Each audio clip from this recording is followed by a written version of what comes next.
जिंदाबाद, मोदी योगी जिंदाबाद, जिंदाबाद जिंदाबाद, मोदी योगी जिंदाबाद। जिंदाबाद जिंदाबाद।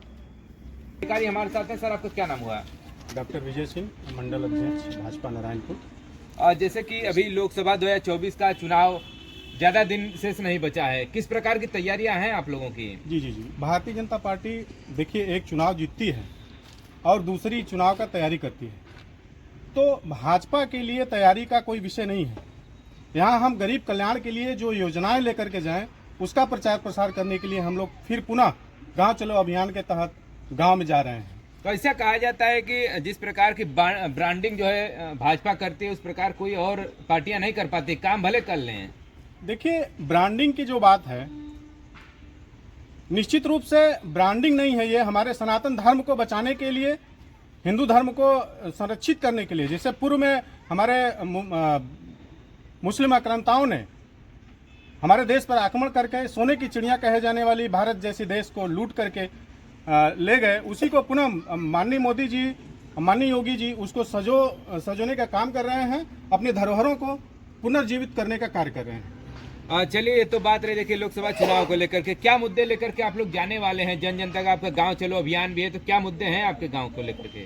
जी निश्चित रूप से हमारे मोदी जी के नेतृत्व में, योगी जी के नेतृत्व में निरंतर हमारे जो गरीब कल्याण की तमाम तरह की योजनाएं हैं, आवास योजना और किसान सम्मान निधि, उज्ज्वला योजना, ऐसी तमाम योजना जो शायद मौखिक रूप से गिना पाना असंभव है, ऐसी तमाम योजनाओं को लेकर के हम लोग जनता के बीच में जाएंगे और पूर्व में भी उनको जो लाभ दिया गया है उससे भी उनका फीडबैक लिया जाएगा और आगे उनकी क्या आवश्यकताएं हैं उनको भी माननीय मोदी जी के नेतृत्व में हम लोगों को निर्देश दिया गया है। ऐसे तमाम हमारे जो गरीब व्यक्ति हैं उनको और क्या चाहिए, गांव से निकाल करके लाइए, हम सीना ठोक करके देने के लिए तैयार हैं, ऐसे मोदी जी का संदेश है। खबरों के माध्यम से आपने देखा होगा कि जिस उज्ज्वला योजना की आप बात कर रहे हैं कि दोबारा वो सिलेंडर नहीं भरवा पाए हैं, वैसे ही रसोई के कार्नर में रखा हुआ है और चूल्हे पर खाना जो है बनता है, तो उसको लेकर के क्या कहेंगे आप? देखिए उज्ज्वला योजना एक ऐसी योजना है जो गरीब कल्याण के लिए ही आया था। जिस तरह से भारत विकास कर रहा है उस तरह से निश्चित रूप से हमको महंगाई का सामना करना पड़ रहा है या नहीं करना पड़ रहा है वो अलग विषय है, लेकिन भारत को पुनः विकसित राष्ट्र घोषित करने के लिए हमें कुछ त्याग करना होगा। इसके लिए चाहे गरीब हो चाहे अमीर हो, सबको अपनी अपनी आहुतियां देनी होगी। तो ये किस प्रकार की आहुति रहेगी कि उनका पेट ही न चल पाए, तो किस प्रकार की आहुति वो देश के लिए लेंगे? ऐसी बात नहीं है, तमाम योजनाएं हैं जो हमारे मोदी जी लेकर के आए हैं, अन्य योजना से लेकर के वृद्धा योजना और तमाम ऐसी योजनाएं हैं जो जिससे हमारे गरीब लाभान्वित हो रहे हैं। एकमात्र उज्ज्वला योजना नहीं ऐसी है जो कि हम लाभान्वित हमारे गरीब कल्याण के लिए लाभान्वित नहीं साबित हो रहा है। जो आप राशन की आप लोग बात कर रहे हैं, 5 किलो राशन, विपक्ष कहता है कि ये 5 किलो राशन देकर के कहीं न कहीं आप अपंग बना रहे हैं, वो स्लो पॉइजन की तरह काम कर रहा है, उनको काम न करने पर मजबूर कर रहा है।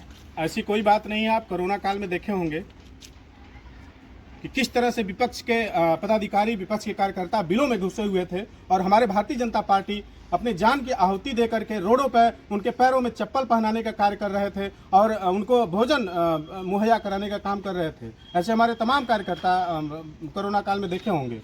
ग्रामीण अंचल पे हम लोग जा रहे हैं तो दो ही खबरें हम लोग को सुनने को मिल रही हैं कि एक महंगाई और एक बेरोजगारी।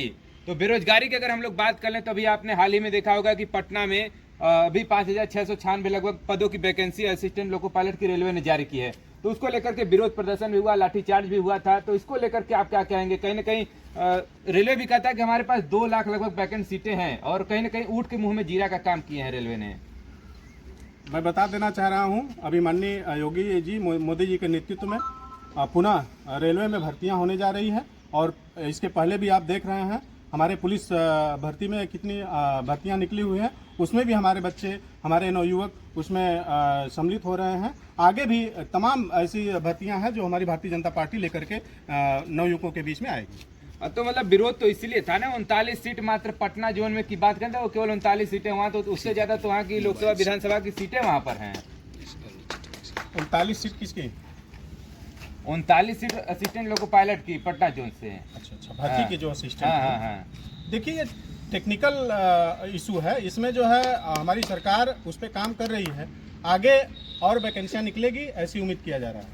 चलिए धन्यवाद। चलिए देखिए हमारे साथ एक बहुत अच्छा प्रश्न आपने किया है ईवीएम पर। अभी माननीय मोदी जी ने चैलेंज किया है, प्रत्येक ग्राम सभा में हमारा ईवीएम डेमो जा रहा है। कोई हैंग करके कोई बंदा दिखा दे, एक भी व्यक्ति दिखाए किस तरह से हैंग करता है। ये भारतीय जनता पार्टी के जीत का एक वो है, और जो विपक्ष है उस पर एकदम बौखलाया हुआ है। उनको कोई बहाना नहीं मिल रहा है, कोई उस तरह से नहीं मिल रहा है कि हम अपने जनता के बीच में जाएं कैसे, तो ईवीएम का ही एक बहाना लेकर के उसमें पहुंच रही है। अच्छा, मतलब अब विपक्ष के पास कोई मुद्दा नहीं बचा, यही सब मुद्दे बार बार वो लोग गिना रहे हैं। जी जी बिल्कुल। समाज में जो भी कार्य पिछली सरकारों ने किया है वो आप सभी ने देखा होगा, किस तरह से भ्रष्टाचार किया जा रहा था, और माननीय मोदी जी ने ऑनलाइन प्रक्रिया द्वारा सभी लाभार्थियों को पूर्ण रूप से 100% पैसा दिलवाने का काम कर रहा है। लेकिन पूर्व की सरकारों ने ये काम नहीं किया था, उसी का जो है खामियाजा विपक्ष भोग रहा है।